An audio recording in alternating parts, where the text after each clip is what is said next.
ನಮಸ್ಕಾರ. ನಾವು ಸಾಮಾನ್ಯವಾಗಿ ಕಸ ಅಂತ ಬಿಸಾಡೋ ಒಂದು ಪುಟ್ಟ ವಸ್ತುವಿನಲ್ಲಿ ಎಷ್ಟೊಂದು ಶಕ್ತಿ ಅಡಗಿದೆ ಅಂತ ಗೊತ್ತಾ?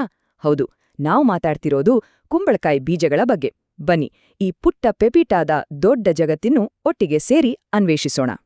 ಚಿಕ್ಕದಾದ್ರೂ ಶಕ್ತಿಶಾಲಿ.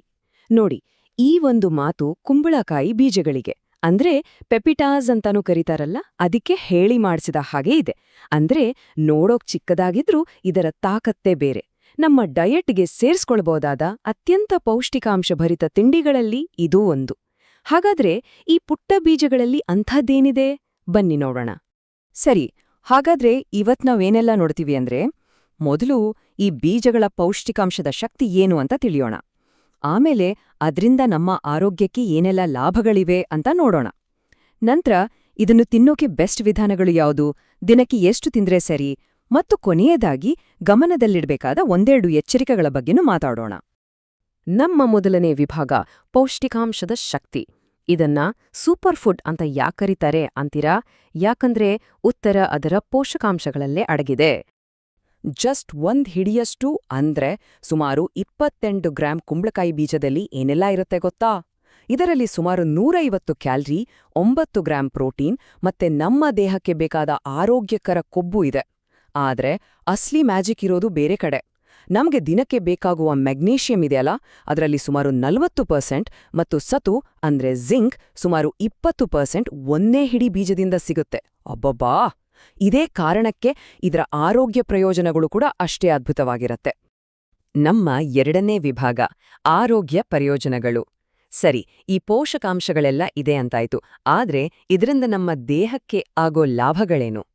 ಹೃದಯದ ಆರೋಗ್ಯದಿಂದ ಹಿಡಿದು ರಾತ್ರಿ ಒಳ್ಳೆ ನಿದ್ದೆ ಬರೋವರೆಗೂ ಇದರ ಲಿಸ್ಟ್ ತುಂಬಾನೇ ದೊಡ್ಡದಿದೆ. ಲಿಸ್ಟ್ ನೋಡಿ, ಎಷ್ಟೊಂದು ಪ್ರಯೋಜನಗಳಿವೆ. ಹೃದಯದ ಆರೋಗ್ಯಕ್ಕೆ ಒಳ್ಳೇದು, ಇಮ್ಯೂನಿಟಿ ಬೂಸ್ಟ್ ಮಾಡುತ್ತೆ, ನಿದ್ದೆಯ ಕ್ವಾಲಿಟಿಯನ್ನೂ ಸುಧಾರಿಸತ್ತೆ, ಅಷ್ಟೇ ಅಲ್ಲ ಕೂದಲು ಬೆಳೆಯೋದಕ್ಕೂ ಸಹಾಯ ಮಾಡುತ್ತೆ, ಜೊತೆಗೆ ಜೀರ್ಣಕ್ರಿಯೆಗೆ ಸಪೋರ್ಟ್ ಮಾಡಿ ದೇಹದಲ್ಲಿನ ಉರಿಯೂತವನ್ನು ಕಡಿಮೆ ಮಾಡುತ್ತೆ.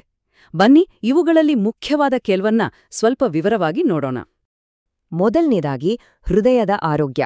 ಅದು ಹೇಗೆ ಕೆಲಸ ಮಾಡುತ್ತೆ ಅಂದ್ರೆ, ಇದರಲ್ಲಿರೋ ಅಧಿಕ ಪ್ರಮಾಣದ ಮೆಗ್ನೀಷಿಯಂ ಮತ್ತು ಆರೋಗ್ಯಕರ ಕೊಬ್ಬಿನ ಅಂಶಗಳು ನಮ್ಮ ಬ್ಲಡ್ ಪ್ರೆಷರ್ ಅಂದ್ರೆ ರಕ್ತದೊತ್ತಡವನ್ನು ನಿಯಂತ್ರಣದಲ್ಲಿಡಲು ಸಹಾಯ ಮಾಡುತ್ತೆ. ಇದರಿಂದ ನಮ್ಮ ಹೃದಯಕ್ಕೆ ತುಂಬಾ ಒಳ್ಳೆಯದು. ಇನ್ನೊಂದು ಇಂಟ್ರೆಸ್ಟಿಂಗ್ ವಿಷಯ ಏನಂದ್ರೆ, ಇದರಲ್ಲಿರುವ ಸತು ಅಂದ್ರೆ ಜಿಂಕ್ ನಮ್ಮ ರೋಗ ನಿರೋಧಕ ಕೋಶಗಳು ಚೆನ್ನಾಗಿ ಕೆಲಸ ಮಾಡೋ ಹಾಗೆ ನೋಡ್ಕೊಳ್ಳುತ್ತೆ. ಇದು ಒಂದಾದ್ರೆ, ಇನ್ನೊಂದು ಕಡೆ ಇದರಲ್ಲಿ ಟ್ರಿಪ್ಟೋಫಾನ್ ಅನ್ನೋ ಒಂದು ಅಂಶ ಇದೆ.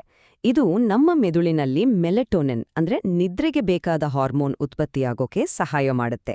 ಒಂದೇ ಕಲ್ಲಿನಲ್ಲಿ ಎರಡು ಹಕ್ಕಿ ಅಂದ ಹಾಗೆ ಅಲ್ವಾ? ನಮ್ಮ ಮೂರನೇ ವಿಭಾಗ ಸೇವಿಸುವ ವಿಧಾನಗಳು. ಸರಿ, ಇಷ್ಟೆಲ್ಲಾ ಒಳ್ಳೇದ್ ಮಾಡೋ ಈ ಬೀಜಗಳನ್ನ ನಮ್ಮ ಡಯಟ್ನಲ್ಲಿ ಹೇಗ್ ಸೇರ್ಸ್ಕೊಳ್ಳೋದು, ಅದು ರುಚಿಕರವಾಗಿ? ನೋಡೋಣ ಬನ್ನಿ. ನಮ್ಮುಂದೆ 2 ಆಪ್ಷನ್ ಇದೆ, ಹಸಿಯಾಗಿ ತಿನ್ನೋದು ಅಥವಾ ಹುರಿದು ತಿನ್ನೋದು. ಹಸಿ ಬೀಜಗಳಲ್ಲಿ ಪೋಷಕಾಂಶಗಳು ಹಾಗೆಯೇ ಉಳಿದುಕೊಂಡಿರುತ್ತೆ, ಆದ್ರೆ ರುಚಿ ಸ್ವಲ್ಪ ಸಪ್ಪೆ ಇರಬಹುದು. ಅದೇ ಹುರಿದ್ರೆ ರುಚಿ ಮತ್ತು ಗರಿಗರಿತನ ಎರಡೂ ಜಾಸ್ತಿ ಆಗುತ್ತೆ. ಆದ್ರೆ ಒಂದು ಟಿಪ್, ತುಂಬಾ ಹುರಿಯೋಕ್ ಹೋಗ್ಬೇಡಿ, ಕಡಿಮೆ ಉರಿಯಲ್ಲಿ ಲೈಟ್ ಆಗಿ ಹುರಿದ್ರೆ ಸಾಕು. ಆಗ ಪೋಷಕಾಂಶಗಳು ಹೆಚ್ಚು ಹಾಳಾಗೋದಿಲ್ಲ. ಇದನ್ನು ಬಳಸುವುದು ತುಂಬಾ ಸಿಂಪಲ್. ನಿಮ್ಮ ಸಲಾಡ್ ಅಥವಾ ಮೊಸರಿನ ಮೇಲೆ ಸ್ವಲ್ಪ ಉದುರಿಸ್ಕೊಳ್ಳಿ. ಸ್ಮೂದಿ ಮಾಡುವಾಗ 1-2 ಚಮಚ ಹಾಕಿ ರುಬ್ಬಿ. ಓಟ್ಸ್ ಅಥವಾ ಡ್ರೈ ಫ್ರೂಟ್ಸ್ ಜೊತೆ ಮಿಕ್ಸ್ ಮಾಡಿ. ಬೇಕಂದ್ರೆ ಬ್ರೆಡ್ ಅಥವಾ ಎನರ್ಜಿ ಬಾರ್ ಮಾಡುವಾಗ್ಲೂ ಸೇರ್ಸ್ಕೊಳ್ಬಹುದು. ನಿಮ್ಮ ಕ್ರಿಯೇಟಿವಿಟಿಗೆ ಬಿಟ್ಟಿದ್ದು. 4ನೇ ವಿಭಾಗ ದೈನಂದಿನ ಪ್ರಮಾಣ. ಒಂದು ಮಾತು ನೆನಪಿರ್ಲಿ, ಎಷ್ಟೇ ಒಳ್ಳೇದಾದ್ರೂ ಮಿತವಾಗಿರಬೇಕು. ಅತಿಯಾದ್ರೆ ಅಮೃತವೂ ವಿಷ ಅಲ್ವಾ? ಹಾಗಾದ್ರೆ ದಿನಕ್ಕೆ ಎಷ್ಟು ತಿಂದ್ರೆ ಸರಿ? ಎಕ್ಸ್ಪರ್ಟ್ಸ್ ಪ್ರಕಾರ ದಿನಕ್ಕೆ ಸುಮಾರು 28ರಿಂದ 30 ಗ್ರಾಂ ಸೇವಿಸೋದು ಒಳ್ಳೆಯದು. ಅಂದ್ರೆ ಸುಮಾರು ಒಂದು ಸಣ್ಣ ಹಿಡಿಯಷ್ಟು ಅಥವಾ 2 ಟೇಬಲ್ ಸ್ಪೂನ್ ಅಷ್ಟೇ.